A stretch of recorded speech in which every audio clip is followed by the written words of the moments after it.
Democratic attorneys general suing the Trump administration over its effort to end birthright citizenship. It's one of several executive orders and new rules the administration implemented on day one.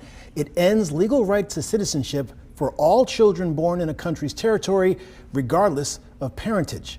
Critics argue it's a constitutional right guaranteed in the 14th Amendment. Immigration lawyers in Alabama say the executive order cannot undo what's in the Constitution. The case against the executive order is very strong, and I think it's only a matter of time before it's struck down. But in the meantime, there's probably going to be a lot of people applying for passports and things like that that might not get them. I think that's the most practical effect that people are going to feel. President Trump acknowledges his order could be challenged. The order doesn't go into effect for about a month.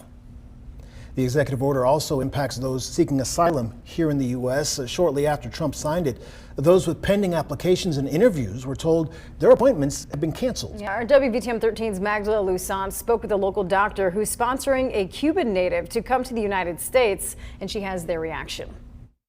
Robert Russell is one of thousands in the U.S. who promised to be a sponsor to someone seeking asylum in the United States. He is now outside of Mexico City.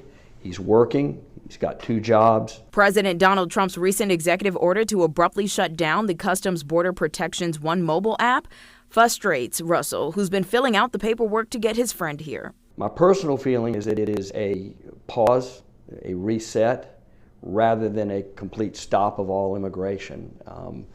These are good people, they're hardworking people, they're family people, they're religious. Russell tells us in 2023 he met this young man on a humanitarian mission trip in Cuba who shared his dream of coming to America because the living conditions in his home country are bad.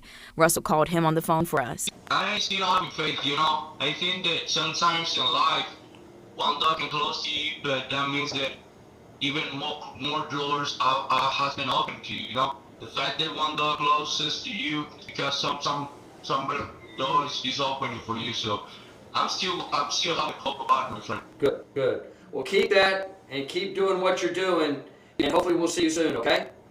Okay, copy that. For over a year, every 2 weeks, Russell and a young man talk on the phone. We asked Russell, how could he trust this young man will be an upright member of society in the U.S.? At no point has he said, I need money, send me a check. What he said is just the opposite. He says, when I get to the United States, the bit that you've sent me, I will pay back every penny, and I will show you. And I told him, the only thing I asked of you is that when you're in a position to provide assistance for somebody else.